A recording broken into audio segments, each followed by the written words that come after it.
Once again, warm welcome to our official YouTube channel of Mahatma Gandhi शिक्षण संस्थान। एक बार फिर आप सभी का हमारे इस ऑफिशियल YouTube चैनल पर स्वागत है। And my dear student, chapter 1, chapter 2 and chapter 3, sorry chapter 1 for civics, chapter 1 for geography and chapter 1 for history. It has been already completed and the videos are already given in the playlist. You can go to the playlist and watch all the videos. Today I am going to teach you about civics, and this is chapter 2. For standard 7, this is day 1. This is day 1 civics, chapter 2, and our chapter's name is Pillars of Democracy. Our chapter's name is Pillars of Democracy. तो sir last class में हम लोगों ने पढ़ा था democracy के बारे में.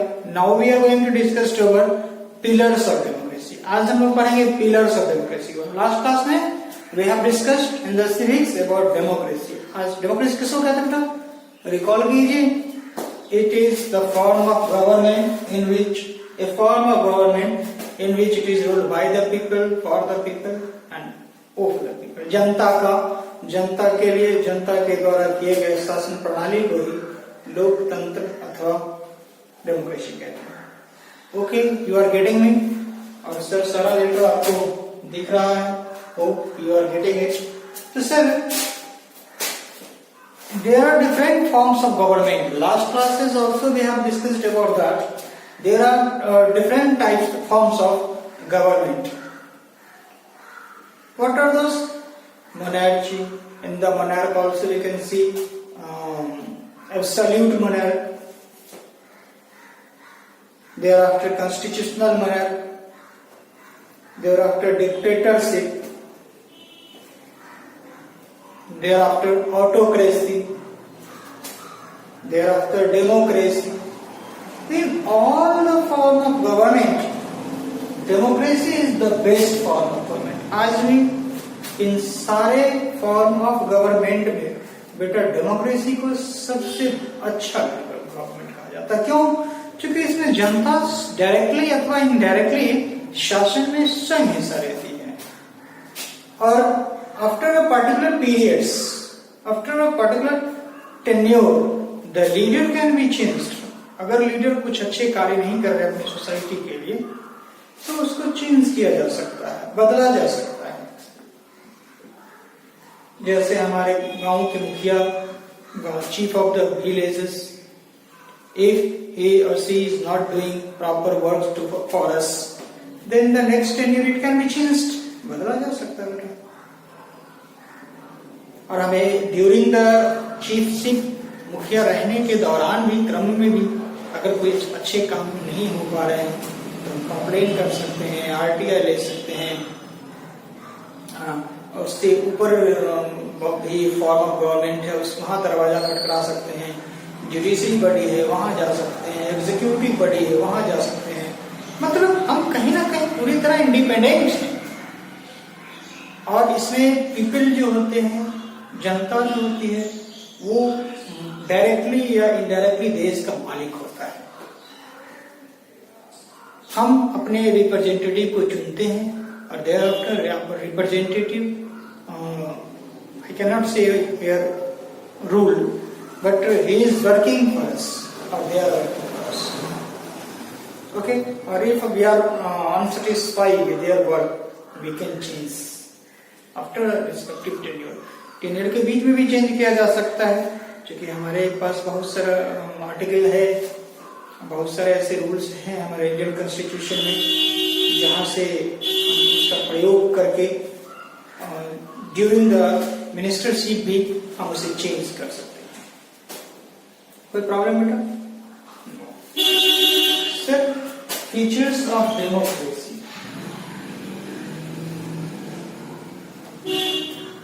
फीचर्स ऑफ डेमोक्रेसी में क्या होता है कि हमारी डेमोक्रेसी की विशेषता क्या है? अभी हमने कहा कि डेमोक्रेसी सबसे अच्छी फॉर्म ऑफ गवर्नमेंट है, लेकिन क्यों से? क्योंकि हमने कहा कि ऑल इन ऑल क्विज जनता ही होते हैं, पीपल ही होता है, कॉमन पीपल ही होता है, और उसके पास पर्टिकुलर ड्यूटीज हैं, उनकी कुछ फंडामेंटल राइट्स हैं, कुछ ड्यूटीज भी हैं, उसके अकॉर्डिंग वो इंडिपेंडेंटली जीवन अपना लाइफ जी सकता है। हर एक चीज के लिए उसके लिए राइट्स है हमारे इंडियन कॉन्स्टिट्यूशन में। भारत एक डेमोक्रेटिक रिपब्लिक गवर्नमेंट है। लास्ट क्लास वीडियोस में हम लोगों ने पढ़ा होगा चैप्टर 1 में कि sir India is a democratic Republic, but why?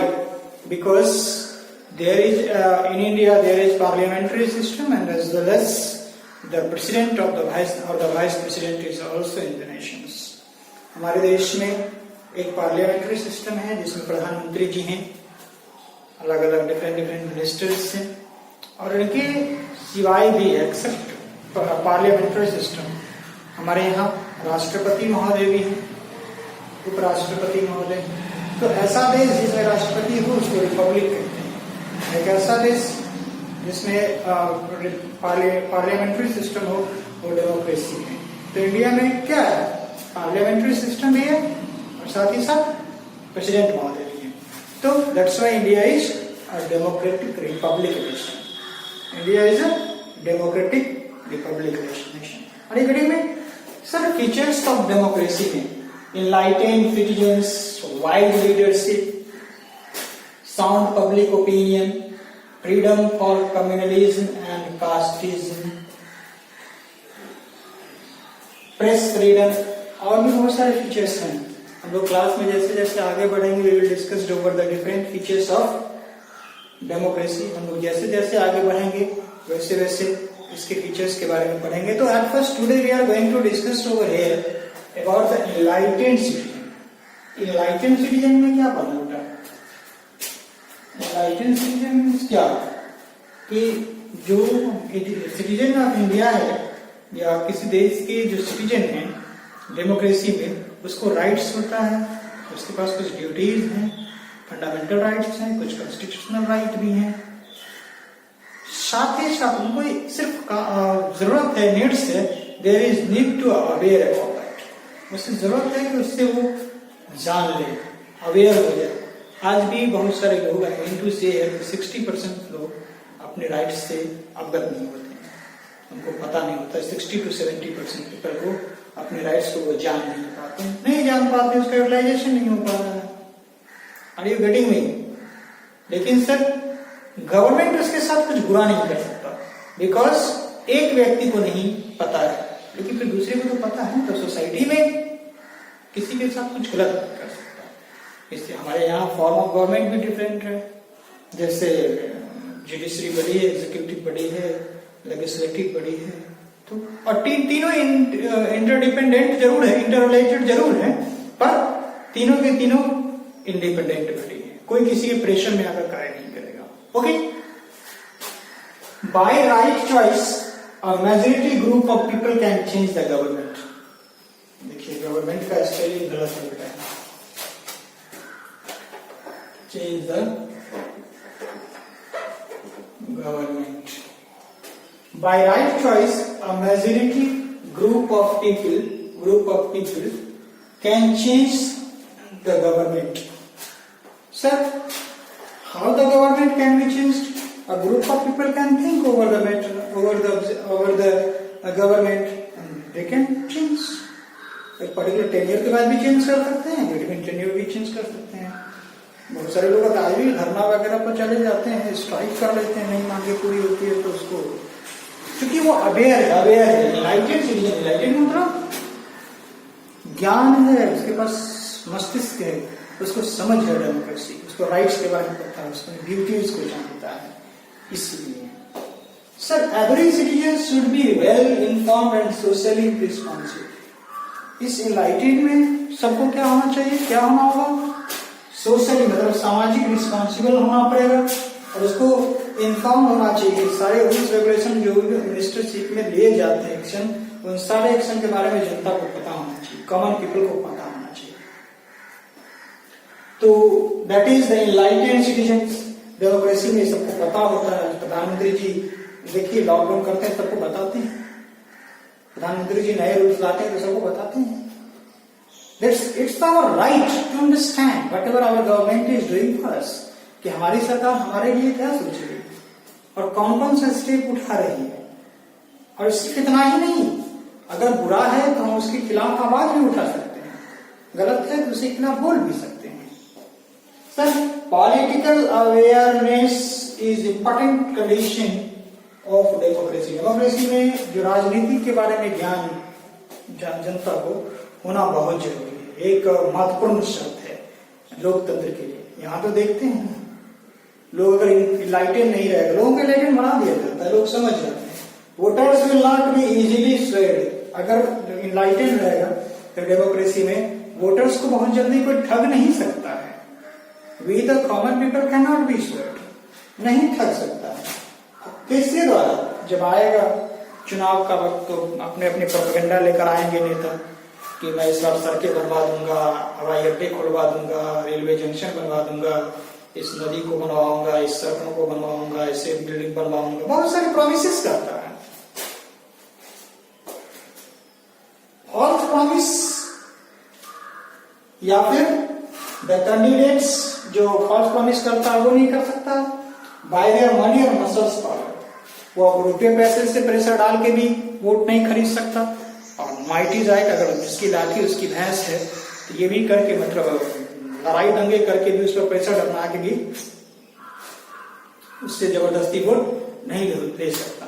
हालांकि although it is going on at some of the reason, हालांकि आज भी ये बहुत सारे अलग अलग रीजन में होती है कि मसल्स पावर का प्रयोग कर लिया जाता है, मनी पावर के ऊपर लगा दिया जाता है, बट डेमोक्रेसी के खिलाफ नहीं, it is just against of democracy. अगर लोग इनलाइटेंड हो जाएंगे, इनलाइटेंड लोग डेमोक्रेसी में लोग इनलाइटेंड ही रहते हैं, जिसके कारण क्या होगा वोटर्स जल्दी ठगा नहीं सकता। तो इससे गलत प्रोपेगेंडा डाल कर ले करके मनी के द्वारा, मसल्स पावर के द्वारा या फॉल्स प्रॉमिसेस के द्वारा उससे वोट नहीं दिया सकता। Are you getting me? और हमारे पास बहुत सारे राइट्स हैं, अपने राइट्स का प्रयोग करके अगर वो ऐसा करता है हमारे नेता या हमारे लीडर, तो उसके खिलाफ हम कार्रवाई कर सकते हैं, उसके खिलाफ हम आवाज उठा सकते हैं, स्ट्राइक कर सकते हैं, बोल सकते हैं। हमें अपना पूरा राइट्स है, right to express our views. फिर प्रेस का भी फ्रीडम है, वो भी बोल सकता है खिलाफ। यही तो है, this is the features of democracy. तो आज हम लोगों ने पढ़ा है डेमोक्रेसी के एक फीचर्स के बारे में, that is enlightened citizens. Next videos में हम लोग चलेंगे, वहां चर्चा करेंगे वाइज लीडरशिप के बारे में, बुद्धिमान नेता के बारे में या नेतृत्व के बारे में। नेतृत्व समझिए, wise leadership, about lord of wise leadership we will study in the next video. और हाँ, अगर वीडियो अच्छी लगी है तो आप वीडियो को लाइक, शेयर और सब्सक्राइब करना ना भूलें। साथ ही अगर आपको कहीं भी कोई प्रॉब्लम होती है, even the single bits of problem, you must have to go into the comment box, comment to me, certainly I will give you the answer. अगर आप वहां नहीं कमेंट कर सकते तो आप हमें व्हाट्सएप कीजिए या कॉल कीजिए, कि डायरेक्ट आप हमसे वहां किसी भी टॉपिक को लेकर डिस्कस कर सकते हैं। और इसको फेयर जरूर बनाइए, फेयर बनाकर स्कूल जब खुलती है तो आप उसे लेकर आइए ताकि हम उसे चेक कर पाएंगे। Hope you are getting me, आशा है कि आप समझ गए होंगे। फिर भी अगर नहीं समझे तो कमेंट कीजिए, हम आंसर देंगे। थैंक यू, आज के लिए इतना ही, मिलते हैं आपसे नेक्स्ट वीडियो।